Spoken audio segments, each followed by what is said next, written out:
So, Dale, tell me who your group is and what your goal is with this. We are Ohioans Against the Deceptive RX Ballot Issue. And my name is Dale Butland, and I am the Communications Director. Right. So, but tell me who the group is that is behind this and what do they want to achieve with it? So we have a coalition of 41 different organizations that are comprised of doctors, nurses, veterans, the business community, organized labor, and so on. In fact, there are 30,000 doctors, nurses, pharmacists who are part of our coalition. You can see them yourself on our website, deceptiverxissue.org. And these are people who are concerned that this ballot initiative, while it sounds good at first blush, most of us learned a long time ago, that things that sound too good to be true usually are. Okay. And this ballot issue, according to the experts who have studied it, not only won't fix the problem. Everybody agrees that regular Ohioans need access to affordable prescription drugs. But the experts who have studied this have said not only will this not fix the problem, but it's actually going to make it worse by increasing drug prices for most Ohioans and also reducing access to needed medications. Okay. How would that happen? Why is that? You're saying that could happen. Why? Yeah. Well, to start with, 2/3 of the people of this state are not covered under this ballot initiative, because remember, the initiative only applies to drugs that are bought by the state government. 2/3 of Ohioans do not get their prescriptions from state programs. They get it through private insurance provided by their employer. Maybe they're on Medicare. Medicare, of course, is a federal program, not a state program. Sure. So none of those people are covered. And even if this ballot initiative could work, which the experts say it can't, but even if it did, and the drug companies were forced to sell drugs to the state for the VA price, like most businesses, they'd probably simply raise the prices on people who aren't covered by this, which is a majority of Ohioans, about 64%, 7 million people. Okay. Is this proposal similar to what was on the ballot in California? Yeah, this ballot proposal is virtually identical to a proposal that was on the California ballot last year and that went down fairly heavily by about 6 points. And maybe more to the point, every major newspaper in the state of California, liberal papers, conservative papers, middle-of-the-road papers, all editorialized against it because they knew it was wrong for California for the same reason that it's wrong for the state of Ohio. The organization that is looking to defeat this proposal spent, I'm told, $110 million in California. That is a lot of money. Why did they spend so much money on that? Well, I'm not sure how much was spent, but if you say it was that much, I'll take your word for it. Right. Look, this is an expensive proposition because the ballot initiative sounds so good at first. Everybody wants access to cheaper drugs. Right. So what you have to do is an education campaign to make people understand that this thing isn't what it seems and that it's actually going to increase drug prices for most people. That requires a lot, including a robust paid media effort, which means television ads. And so that's why. Now, the person on the other side of this, the person who is sponsoring this initiative, is the same fellow who put it on the ballot last year in California. His name is Michael Weinstein. Right. And he runs a $1 billion a year foundation called the AIDS Healthcare Foundation. Ironically, 80% of their money comes from selling prescription drugs. But he takes tens of millions of dollars out of this foundation and spends it on political campaigns similar to what we have here in Ohio, and many that are not like we have in Ohio. But the point is, in California, he spent about $25 million to try to get this passed. It didn't work, but it is an expensive proposition. The pharmaceutical companies are paying most of the bill on our side because even though we have this large coalition, as I just mentioned, of doctors and nurses and veterans and so forth, they don't have that kind of money lying around in their bank accounts. So if the pharmaceutical companies did not foot the bill for this, I'm not sure who could. Okay. Do you plan to spend the same amount of money here in Ohio? There's absolutely no way of telling at this stage of the game how much money will have to be spent. We just started this campaign. But I will tell you that what we're going to do is to educate Ohio voters so that by the time Election Day rolls around, they will understand exactly why this is a bad idea, it's bad public policy, and would do damage to the state of Ohio and to the people of the state. Okay, if you're saying that this would raise prices, why would pharma and the pharmaceutical companies be against it? Because raising prices, frankly, means more profits for them. Well, first of all, let me say this, and I say this as someone who has spent most of his adult life fighting for affordable prescription drugs for people, including a ballot initiative a few years ago that resulted in the creation of Ohio's Best RX program, which is a discount card. Yeah. So I care a lot less whether this ballot issue would be good or bad for the drug companies than I do about whether it would be good or bad for the state of Ohio and the people of our state, which is why I'm opposing it. But as for the drug companies, why they would be opposed to this, this discount that the VA has by law, this 24% discount that was passed by Congress, was in honor of veteran service and sacrifice. It was intended to be for veterans. It was never intended to be for everybody. And I think what the pharmaceutical companies are concerned about is this becoming sort of a precedent, which they would not want to see spread around the rest of the country. But remember too, Danielle, that while a ballot initiative in Ohio can only prohibit Ohio from paying a certain amount of money, they can't require the drug companies to sell the product at that price. So, and the other thing that I think is very important to understand is that the other side wants you to believe that Ohio does not currently negotiate prices for drugs. We do. In fact, 75% of the drugs the state buys is for Medicaid recipients. And by law, Medicaid gets a 23% discount on branded drugs, slightly less for generics.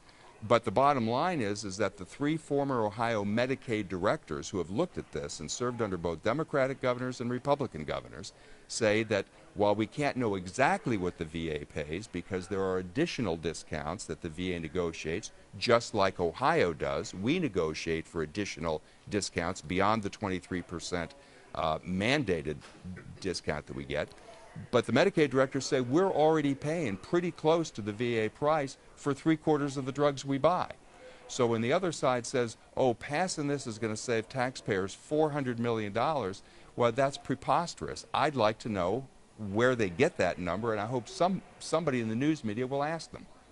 Well, there are several other programs, public programs, that are paid by the state besides Medicare and Medicaid. You know, Bureau of Workers' Comp is one of them. Yeah, so as I said, roughly 75% of the drugs we buy are for Medicaid recipients. The other 25% are for state employees and retirees, prisoners, college and university personnel, and so forth. Now, the state negotiates discounts that are not mandated, but are negotiated with the drug companies. And the concern is that if the drug companies were suddenly required to sell to the state at the VA price, a lot of these additional discounts and supplemental discounts that the state already negotiates would go away.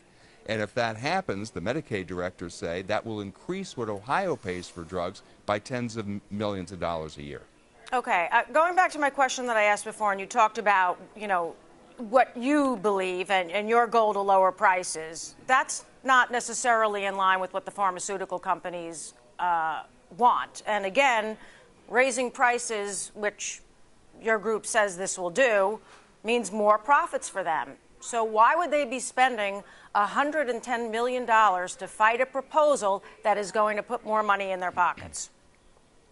Well, as I said before, and I'll say again, I personally don't care very much whether this would be good or bad for the drug companies. What I care about is whether this would be good or bad for Ohio and Ohioans. Right, but you're the PR person. You're not the group. I'm not the group. You're not part of the pharmaceutical industries. You're the spokesperson. So yeah, I mean, you may feel a certain way, but that doesn't mean it's in line with what they're doing. What I'm telling you is that I am the spokesperson for the campaign. Right. If you'd like to know what the drug companies think, you should ask the drug companies. I don't speak for them. I speak for the campaign. But And they're behind the the campaign. which is they are part of the campaign. We have 41 different statewide organizations that are a part of this, including 30,000 doctors and nurses and pharmacists. They are concerned about higher drug costs for their patients. And they see it every day in their offices. But this ballot initiative would, in the judgment of every expert who's looked at it, result in increased drug prices for a majority of Ohioans and reduced access to needed medications for many others.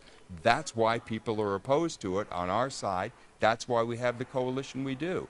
The other side, you should ask them, has zero organizations in their coalition. They have nobody who has endorsed their proposal because everyone understands, except them, that this would be bad public policy. Okay, PhRMA, the Department of Commerce, Ohio Manufacturers Association, they tried very hard to keep this off the ballot in Ohio. Why wouldn't you just leave this up to Ohio voters instead of trying legal maneuvers to get it off the ballot? Well, I was not a part of that exercise, so I'm not quite sure what happened, but I do know that every time there's a ballot issue in Ohio, and I've been doing politics in this state now for 3 decades or so, okay, is that it's often the case that there's a challenge on the signatures. Are the signatures valid? Were they collected in the right way? Did they meet the tests of law? Right. That's apparently what happened here. Right. Ultimately, the signatures were judged valid, and the thing is going forward this year. This could have been on the ballot, and I think the backers of the measure wanted it to be on the ballot last year, the same as it was in California. Right. But it'll be on the ballot this year instead. But had it been on the ballot last year in Ohio, I have no doubt in my mind it would have gone down to the defeat that it deserves, just like it did in California last year. Okay. In your frequently asked questions, and you mentioned this just a moment ago, you guys were kind of questioning the Michael Weinstein and the AIDS Healthcare Foundation. Why is that? Yeah. Well, I just think that people should know, just like they know who's on our side. I think they ought to know who is backing this on the other side. And the fact is, this is a controversial activist in the state of California, sure, who spends tens of millions of tax-exempt dollars on things that are many times unrelated to the anti-AIDS mission of his foundation. Earlier this year, for example, he spent $5 million to put a ballot initiative on the ballot in Los Angeles that would have resulted in the stoppage of residential housing construction in LA for 2 years. Now, it went down pretty big, 70 to 30, but he spent $5 million to do it. What does that have to do with the anti-AIDS mission of his foundation? This is the kind of stuff he does. And I want to mention one other thing, Danielle, because everyone so far has been talking about one of the things the ballot initiative does, which has to do with drug pricing. Right. But the other piece is, hidden away in this ballot initiative under paragraph G is the unprecedented right that it would give the 4 named sponsors of this initiative, 3 of whom work for Mr. Weinstein, would give them the unprecedented right to intervene in any legal challenge that is filed against this initiative if it's passed and becomes law, and would require the taxpayers of this state to pay their legal fees. That's never been done before in the history of the state of Ohio. And given the fact that Mr. Weinstein and his foundation are very litigious, they filed some 53 lawsuits against government agencies in various states around the country, including 3 here in the state of Ohio already. This could get very expensive for taxpayers of the state. That's not totally correct, because actually what the proposal says is that the people behind this would have to pay a civil fine of $10,000 apiece if the court finds the law unenforceable. So it's not completely transparent that they're going to have to, that the state's going to have to pick up the cost of any lawsuits. No, actually, Danielle, I would encourage you to read it again. It specifically says that the 4 named sponsors are indemnified by the state of Ohio, which means the taxpayers, with their legal fees. In other words, their lawyers' fees would be paid by the taxpayers. And if you think that a $10,000 civil penalty, if they lose, would come anywhere close to covering those legal fees, why, I have a bridge I'd like to sell you in Brooklyn. Well, that's only though. That's only if they find it unenforceable. But it's No, $10,000 apiece. that's if they lose, right? Right. If the lawsuits are successful, or I mean, if the 4 ballot sponsors are successful, then they don't pay the civil fine, but we still pay their legal fees. Well, that's only if there's if you're contesting the law, if you're going to be suing them for the law. Danielle, I will tell you that everyone who has looked at this is certain that this will lead to a tsunami of lawsuits. Okay. For example, veterans may very well sue. We have every veterans organization in the state as a part of our coalition, including Except the the VFW, who just Ohio joined yesterday. Except the Ohio Department of Veterans. I'm sorry? Except you have a lot of smaller veterans groups, but you don't have the Ohio you're talking about Department of Veterans. Well, because that is a state agency, and the Okay. state doesn't get involved in ballot issues. But I'm talking about private organizations: the VFW, the American Legion, the Order of the Purple Heart, the Korean War veterans, the Jewish War veterans. We have 10 of them, and so they're all opposed because they believe that they are supposed to have this discount that was passed by Congress and given Right. to veterans in honor of their service and sacrifice. This was never supposed to be given to everybody. As the veterans have told me, if everybody's special, then nobody's special. And so I could very well see some of the veterans organizations suing if this thing became law. Now, We need to expand. who would pay the legal fees for, this has never been done in the history of the state of Ohio, Danielle. We have never had anything on the ballot that says that if it's challenged in court, Okay. because remember, the Attorney General of Ohio, by law, defends the state when it's sued, right? Yep. But under this ballot proposal, these guys would get to hire their own lawyers, and who would sit presumably side by side with the Attorney General, and would intervene in this lawsuit, and we're covering their legal fees. That's never been done in history, and I think the voters ought to know about this before they cast a ballot on this Yeah, issue. I absolutely think they did. But we're running out of time, so let's go to a couple of things. You said that there were so many groups that looked at this proposal and are against it, that it's not going to Yeah. work. Well, the Yes. analysis that was put out of the statute was funded by the pharmaceutical research and manufacturers. You say it's independent and objective. How could this possibly be objective if pharma represents the pharmaceutical industries whose profits would be negatively impacted by this initiative? How could it be objective? Well, first of all, it is not clear, as you just mentioned yourself a moment ago, it's not clear that the profits would be negatively affected. But leave that aside. Okay. The two authors of this, and now we have a third person. These are 3 former Medicaid directors who are nationally respected in their fields. They've worked for both Democratic and Republican governors. And to the extent that, and I'm not saying that you are, but the other side is always trying to denigrate them as hired mercenaries. But they I are think hired. they deserve better than. Well, I think they they were deserve. paid. Well, but if you're suggesting that their analysis is flawed as a result of that, or somehow biased as a result of that, I would simply say, then where's the other guy's analysis? Where is the analysis saying that this is a good public policy idea? This has also been analyzed, by the way, by a former state budget director, who also says that this is bad public policy and that it would end up costing the state rather than saving the state money. Okay. So I would say that every analysis that's been done has found the same thing. I'm perfectly willing to argue the case if you can find me an expert that says otherwise, but so far the other side has produced nobody. Okay. I'm going to ask you one more question about this. And, I looked at the date. The independent study was released in September 2016. Why 6 months earlier than the study was released did pharma sue to try to block the initiative before going to the voters? As I said, Danielle, I was not involved in that. I have no idea. All I can tell you is that it's not unusual to have a ballot initiative, to have the signatures challenged and so forth, which apparently is what happened here.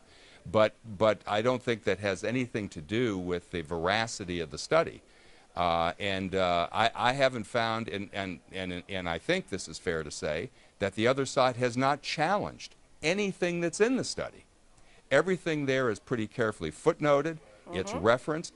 And I would ask one other thing, Danielle. When the other side was thinking about putting this on the ballot issue, this has been kicking around in Ohio, as you just mentioned, for about 18 months now. Yeah. Never Certainly once, since 2015.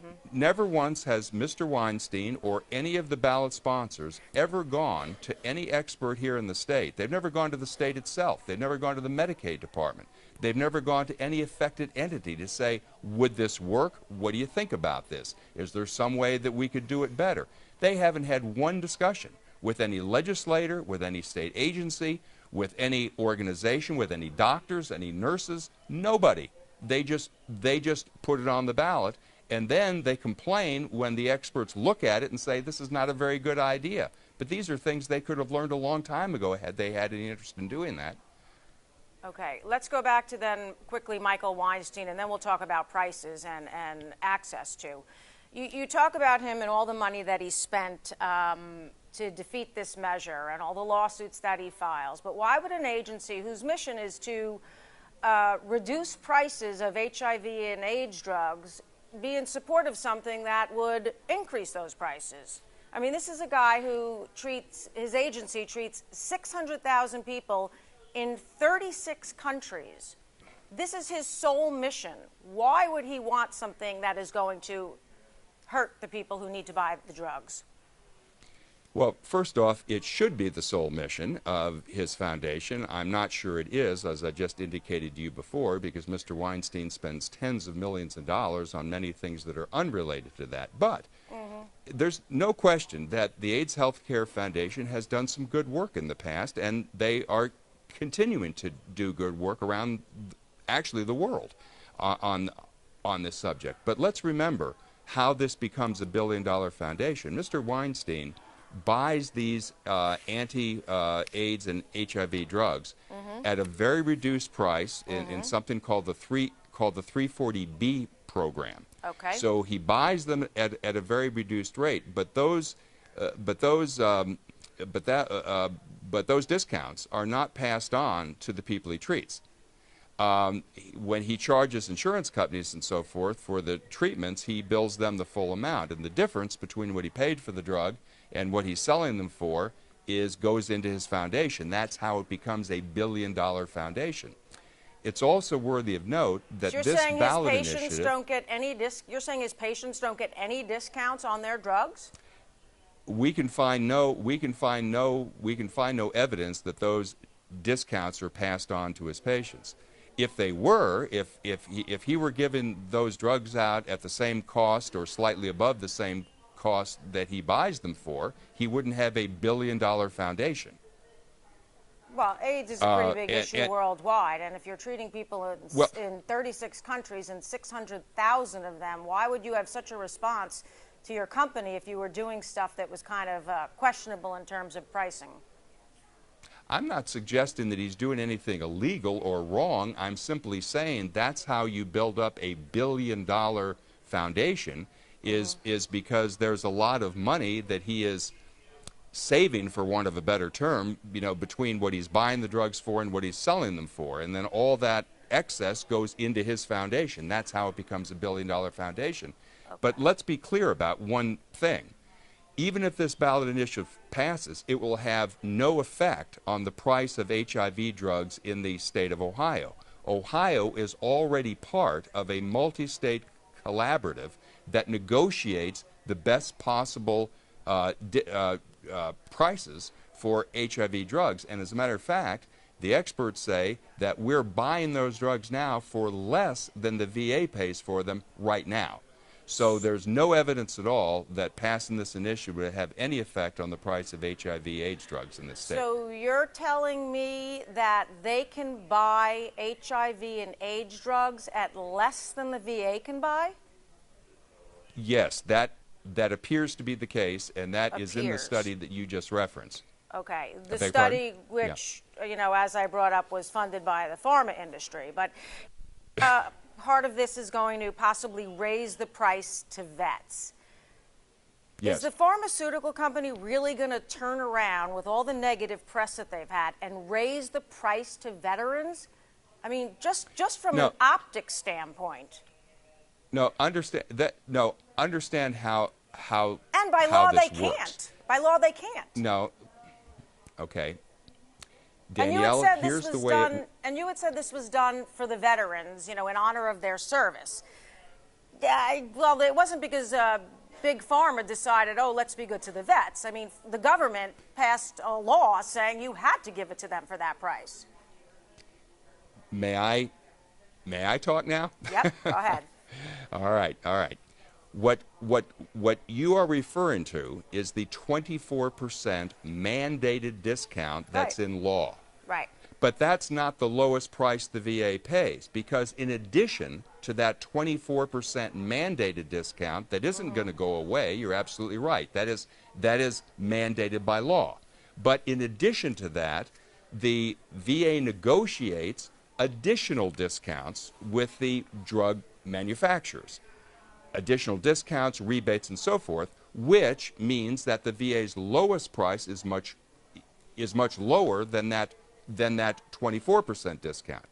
But if the drug companies are forced to sell to the state of Ohio or any other state at that mandated VA price, they don't have any incentive anymore to do the additional discounts, the negotiated discounts, and that's what's going to go away. So And that's what is going to increase the prices. It's not the mandated discount that's going to go away. It's the voluntary discounts. And the same is true on the other side with regard to the state of Ohio. Ohio, like the VA, gets a 23% mandated discount on all the drugs they buy for Medicaid recipients. Medicaid. That's about 3/4 of the drugs they buy. In addition to that mandated discount, they negotiate additional discounts. And the concern is those are the ones, the additional discounts, the negotiated ones, that are going to go away if this ballot initiative passes. And that's what would raise the price of drugs for the state of Ohio. But again, what I'm saying to you is, are the pharmaceutical companies really going to turn around and say, you know what, because we had to give the state of Ohio lower drug prices, we're not going to give you those discounts anymore for your service that you're saying that they get? Are they really going to come out and say that or do that? Danielle, I'm not sure what you're asking me. Are they going to take away the 24% mandated discount? Well, they of course, can't. they can't. I'm It is saying, mandated by law. I'm saying, so you're turning But around. You're saying that. Go. But what the ballot initiative proponents are saying is that the discount that is now for the VA should be extended to everybody, including the state of Ohio. Yeah. That was never the intent of the law. That was never the intent of the law. It was never intended to be for everybody. It was intended to be for veterans in honor of their service and sacrifice.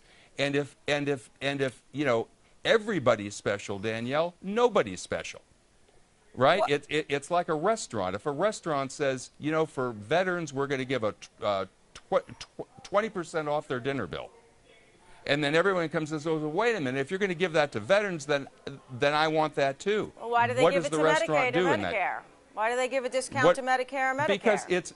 Because it's mandated by law, Exactly. just like the VA is. So when they're trying to mandate this by law to the citizens of Ohio.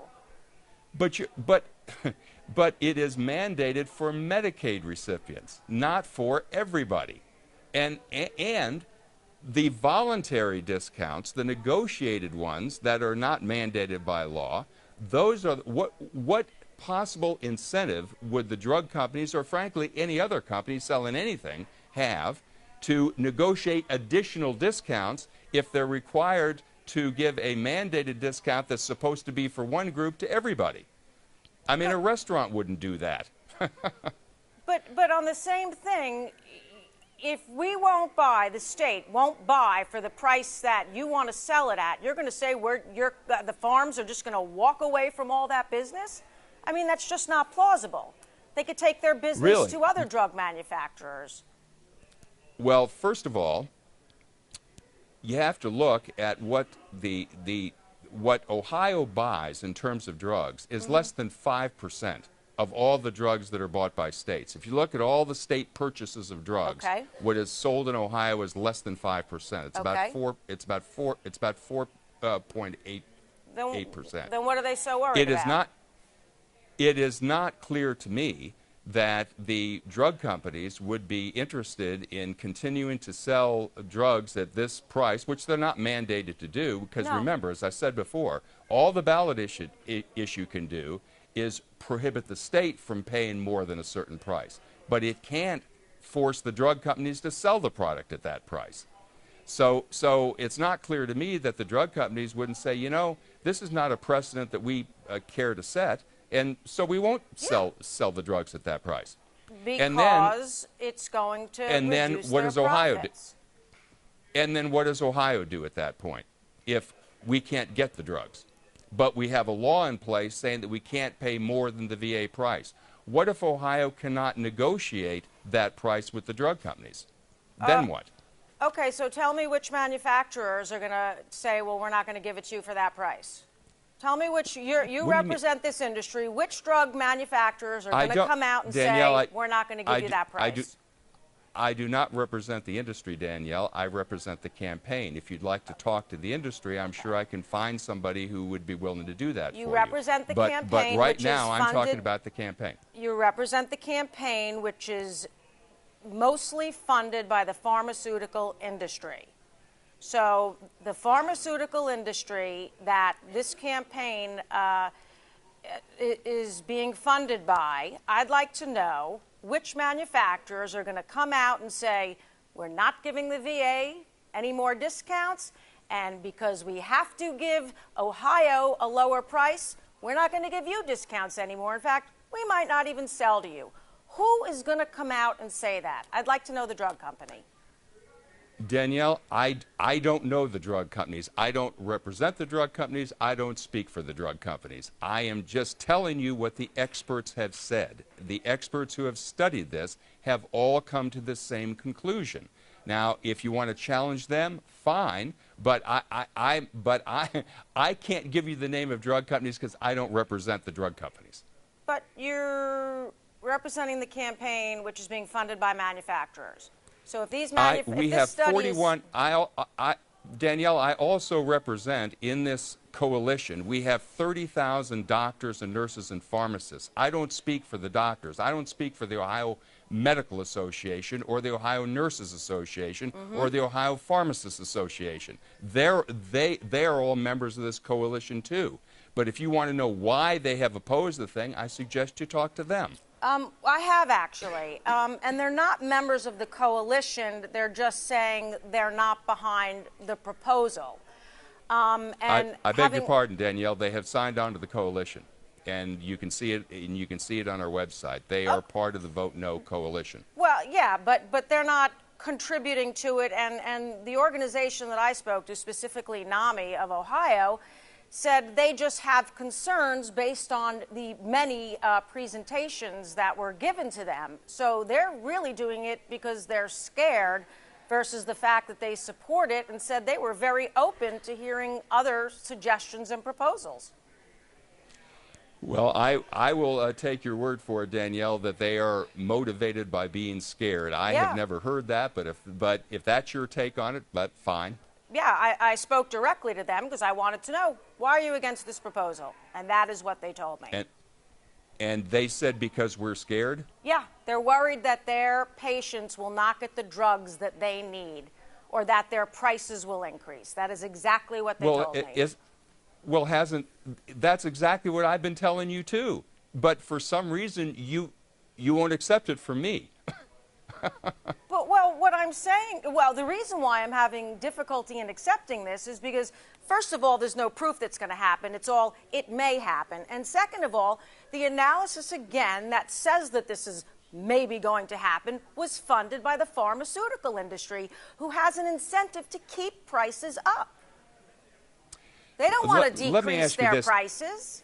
Why would they? For the sake of our discussion, Danielle, if you want to conclude that the 3 former Ohio Medicaid directors and the state budget director who were have paid. a study that is compromised because they were paid. Yep. Then maybe you can explain to me why every newspaper in California, including the LA Times and the San Francisco Chronicle, who are very progressive papers, can you explain to me why every single paper in the state of California editorialized against this initiative? Is because that they were all bought too by the pharmaceutical companies?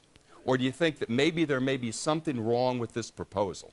I don't know, and that's a very good question, and I certainly will look into that, and I appreciate you bringing that to my attention. I don't know if it's the same reason that some of the groups have signed on, because they are scared of what could possibly happen. This is a risky proposal, Danielle, and I don't think anybody can say with certainty this is 100% going to happen. Right. Nobody knows. What Right. they're saying is that it is likely to happen, and it's likely to happen for all of these different reasons. Now, Right. if voters the in drug Ohio want manufacturers to, don't want to lose out on profits. That's why it may happen. I mean, that's the bottom line. I mean, if that's your take, No, that's is fine. it I not? can't. Is the pharmaceutical industry really being so altruistic and saying, we don't want to raise prices for the people in Ohio, and that's why we're against this? I mean, that's absurd.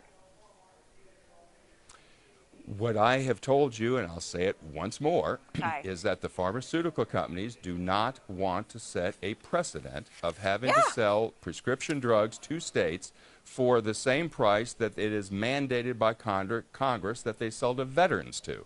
Right, because what would be the result of that then? What would be the result if they were mandated to sell them at the prices that the VA pays for them? What would then be the fallout for the pharmaceutical industry? I don't know. You'll have to ask them. Their But profits I am will go merely- down. Well, Danielle, I realize that you're on the other side of this issue, and that's fine. You're perfectly you have a perfect right to take any position you wish on the issue. All I am saying to you is, as somebody myself who has been involved in this fight to try to bring affordable drugs to people, and I've done it for a very long time. I know you have. I have looked at this, and in my judgment, and not just my judgment, but in the judgment of every newspaper in the state of California, in the judgment of every major medical organization in this state, in the judgment of the 4 experts now who have looked at this thing, everybody believes this will backfire and not do what it promises, and will have the reverse effect. I think it would be bad for Ohio and be bad for Ohioans. That's why I'm opposed to it. If you have a different view, that's fine. But I think that between now and Election Day, we're going to do everything we can to educate voters as to what this will likely mean for them if this passes, and then they'll have to make a judgment as to how they want to vote. Exactly. All right. Dale, I really appreciate your time and for entertaining my arguments. And we will. I just hope, Danielle, the only thing I would ask is that you be as how shall I say, that you would be as suspicious and as questioning of the other side as you've been of me. Oh, and I in will particular, bring these. Yeah, I will bring all of these points up. Well, not just these points. These are the ones that you've raised against me. What I'm saying is, when you look at our FAQs, for example, yeah, I looked at every as single you noticed, virtually every declarative statement we make has been footnoted with a clickable with a linkable footnote so that you can read the source material yourself. They on their website, I don't know if you've looked at their website, they just say stuff. Yeah. They say it's going to save $400 million a year. Where did they get that figure? Here's my guess. I'm going to guess that they got the $400 million figure by looking at the total amount Ohio spends on drugs every year, and then they just took 24% off that. And that's how they wind up with $400 million. If that's the case, you can readily see the problem, right? Ohio doesn't pay the retail rate or the wholesale rate. Ohio already gets almost the VA price for 3/4 of the drugs it buys. So you can't just say, well, we'll take 24% off that price, right? So, I mean, I just think they ought to be held to the same standard anyway. They ought to at least be forced to demonstrate how they come up with these figures. Okay, fair deal. And I will certainly ask All them right. all of these questions. Last question I have. When Yes. would you expect this piece will air? We're going to do a few pieces, and this particular Okay. piece is going to air tomorrow. I don't know if it's on the 6 o'clock or 11 o'clock news. Okay. I will be tuned in. Okay. Because I know you'll be fair. I will be fair. I've done my Okay. research on this topic, I think, as you can see. Yep. So I will certainly hold them as accountable as I've held you.